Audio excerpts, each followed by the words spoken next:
speedboat whilst she was swimming off Mexico. Kurt Cobain is dead. Kirsty MacColl was swimming in the sea off Mexico when the speedboat ran over her. In the world of music, legends are made on stage and through their recordings. But the spotlight can be blinding. We idolize musicians for their talent, but what about the person behind the music? Today, we delve into the dark side of the industry, uncovering the heartbreaking tales of some rock stars who suffered the most tragic deaths. Let's begin. Number 10, Keith Relf electrocuted himself. Imagine a band that had rock legends like Eric Clapton, Jeff Beck, and Jimmy Page all come through its ranks. That was the Yardbirds, but the frontman, the guy belting out the tunes, is sometimes forgotten. Keith Relf. Back in the early 60s, British bands like the Yardbirds were crazy about American blues. They put their own spin on this soulful music, and Keith Relf was their powerhouse vocalist. Steven Tyler from Aerosmith even said Relf could push it to the max with his voice, something Mick Jagger of the Rolling Stones wasn't known for. Relf wasn't just a singer though, he could wail on the harmonica too. The Yardbirds eventually went their separate ways in 1968, while his bandmates Clapton, Beck, and Page went on to mega-stardom with Cream, Led Zeppelin, and the Jeff Beck Group. Relf kept playing music with other bands. Sadly, his story took a tragic turn. In 1976, at the young age of 33, Keith Relf accidentally received an electric shock while playing guitar in his basement. It was a heartbreaking end for a talented musician who deserves to be remembered alongside the rock icons that were once his bandmates. Number 9, Keith Moon died in the same room as Mama Cass. Keith Moon, drummer for the legendary band The Who, wasn't any average musician. Rolling Stone magazine even called him the second best drummer ever. He lived life on fast forward, known for his explosive drumming, crazy antics like blowing up toilets on tour, and a wild personality that fit right in with the band's rock and roll energy.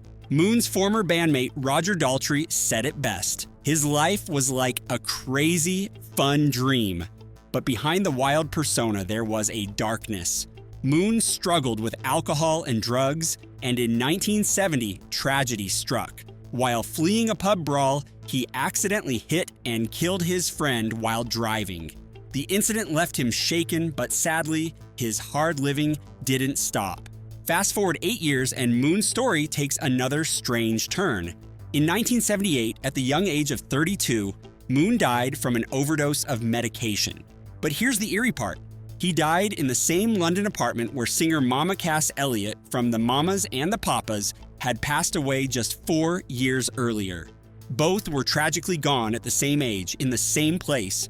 It's a sad end for a rock and roll legend, but Keith Moon's wild drumming and larger-than-life personality will forever be etched in music history. Number 8, a fan-shot metal legend, Dimebag Darrell. The music world remembers December 8th for 2 terrible tragedies. On this date in 1980, John Lennon was taken from us. 24 years later, another musical giant was lost to senseless violence, Dimebag Darrell Abbott. Dimebag, as he was known by fans, wasn't just any guitarist. He was a legend. Along with his brother Vinnie Paul, he co-founded Pantera, a band that redefined heavy metal. Their music was loud, fast, and full of energy, driven by Dimebag's innovative and powerful riffs. Pantera dominated the scene for over 2 decades, influencing countless musicians. But on December 8, 2004, while performing with his new band Damageplan, Dimebag's life was tragically cut short. During their set, a deranged fan named Nathan Gale rushed the stage and shot Dimebag multiple times. 3 other people were also killed in the attack, including a fan who tried to help Dimebag and a crew member. Police intervened and killed the gunman within minutes. The motive behind the attack remains unclear. Rolling Stone reported that another fan even saw Gale outside the venue, looking cold, and offered him a place inside. Gale's chilling response, "I'm gonna wait for Damageplan." Dimebag Darrell's death left a huge hole in the music world. He was a true innovator and a beloved figure in the metal scene. Number 7, feud between Jon and his brother Tom. Sibling rivalry can be tough, but for the Fogerty brothers of Creedence Clearwater Revival, it tore their band apart. Jon, the younger brother, blossomed into the band's frontman, writing all the songs and taking center stage. This left Tom feeling sidelined, frustrated that his own musical ideas weren't getting heard. Despite the tension, Jon's songwriting led Creedence to superstardom in the late 60s. However, by 1970, Tom couldn't handle being in his brother's shadow any longer and left the band. Soon after, Creedence itself fizzled out due to Jon's disagreements with the other members. Things got even worse in the 80s and 90s when Jon got into legal battles with their record company. Shockingly, Tom sided with the record company owner, leading Jon to compare the situation to a famous kidnapping case. Sadly, even as Tom battled a deadly illness, the brothers couldn't reconcile. One of Tom's last letters to Jon simply stated that the record company owner was his best friend. Tom passed away in 1990, leaving a legacy of amazing music and a heartbreaking family feud.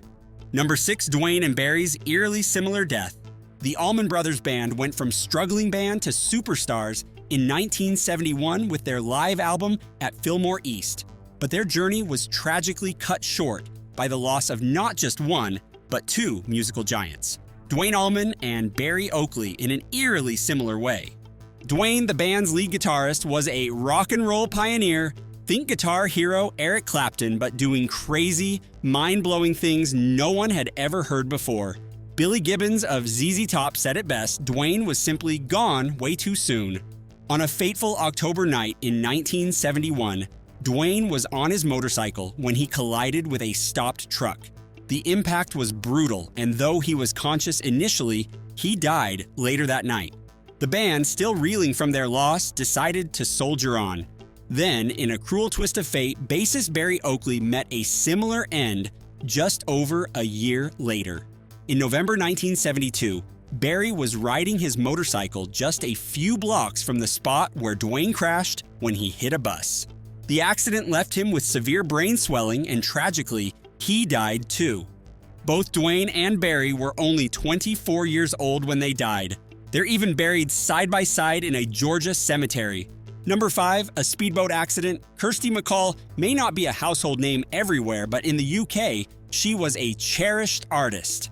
Her song Fairy Tale of New York with the Pogues is a holiday favorite, a duet where she holds her own with the band's notoriously gruff frontman, Shane MacGowan. Sadly, Kirsty's life was cut tragically short in 2000. While vacationing with her sons in Mexico, disaster struck. A speedboat, ignoring designated swimming areas, sped into the water where Kirsty and her boys were. In a selfless act, Kirsty pushed one of her sons out of the way, but she was hit by the boat and died instantly. The accident sparked outrage. Kirsty's mother, Jean MacColl, believed the Mexican authorities weren't looking into it thoroughly and launched a website demanding justice. The boat's owner was a businessman, but a deckhand was ultimately found guilty. However, questions about who was actually driving the boat linger to this day. Number 4, Stevie Ray died in a helicopter crash. Stevie Ray Vaughan wasn't just any guitarist. Legends like David Bowie and B.B. King were blown away by his skills. Vaughan and his band, Double Trouble, released 4 powerhouse albums, and his fiery blues licks earned him the #12 spot on Rolling Stone's Greatest Guitarists list. But on a summer night in 1990, a terrible accident cut Stevie's music career short. After 2 incredible shows with blues all-stars like Eric Clapton, Stevie Ray Vaughan hopped into a helicopter for a quick flight back to Chicago. Unfortunately, the helicopter crashed shortly after takeoff. It was a devastating loss. Stevie, along with everyone else on board, died in the accident. He was only 35 years old. A month later, a final goodbye from Stevie emerged, his last studio album, Family Style, a collaboration with his brother, Jimmy. Stevie Ray Vaughan's music may have ended too soon, but his fiery guitar solos and his impact on blues music will keep inspiring generations of musicians to come. Number 3, Paul Butterfield. Paul Butterfield wasn't just playing the music, he lived it. As a teenager, he was already hanging with blues giants like Muddy Waters in Chicago, soaking it all in. Butterfield's band, the Paul Butterfield Blues Band, wasn't just great, they were pioneers. Butterfield didn't just sing the blues, he felt them. His harmonica playing was legendary, with his bandmate calling him the absolute best in the world. He even had a racially integrated band, which was a bold move in the segregated 60s. But success can have a dark side. By the 80s, Butterfield was battling a heroin addiction. He'd lost close friends and music icons like Muddy Waters, and the weight of it all took a toll. Sadly, in 1987, Paul Butterfield died of a drug overdose at the young age of 44. Paul Butterfield's story is a reminder of the raw power of the blues, the importance of breaking barriers, and the struggles that can come with fame. Number 2, Eddie Cochran predicted his death. February 3, 1959, a plane crash takes the lives of music legends Buddy Holly, Richie Valens, and the Big Bopper. It's a tragedy that rocks the young world of rock and roll, and it leaves a chilling mark on another rising star, Eddie Cochran. Eddie was part of that same first wave of rock and rollers. Hits like Summertime Blues and 20 Flight Rock were anthems for teenagers, and his movie appearances further solidified his cool guy image. But after the plane crash, something shifted within Eddie. According to biographies, he became consumed by a dark premonition, a feeling that he, too, wouldn't live long. Fast forward to 1960, Eddie's touring England with another rocker, Gene Vincent. Tragically, on a Saturday night after a show, their premonition turned into reality. A car accident leaves Eddie critically injured. He died the next day, Easter Sunday, at the young age of 21. The accident only had one fatality, Eddie Cochran, but the eerie feeling he had after the deaths of his fellow musicians adds a haunting layer to his story. Eddie Cochran's songs remain classics, a reminder of young talent and the dark twist of fate that shadowed him. Number 1, Richard Manuel killed himself. The Band, a group that rivaled the Beatles in their influence on American music. With their soulful sound and masterful songwriting, they left a lasting mark. A key part of their magic was Richard Manuel, a singer with a voice like no other. Levon Helm, the band's drummer, called him simply the best singer I'd ever heard.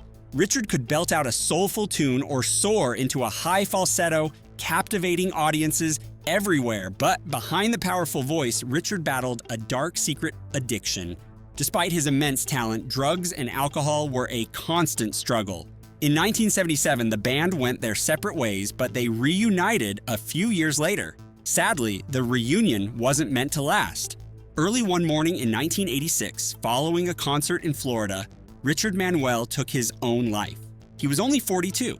The loss sent shockwaves through the music world. His bandmates poured their grief into tribute songs, and even Eric Clapton penned a song in his memory called Holy Mother. Richard Manuel's story is a tragic reminder of the struggles that artists can face, but his soulful voice and the music he created with the band will forever be cherished. This brings us to the end of our video. Hope you like our video. We'd really appreciate your support. If you could lend us a hand by following us, clicking on the bell icon for notifications, and leaving your valuable comments, it would mean a lot to us. Sending you warm regards from our corner of the world. Take care and goodbye for now.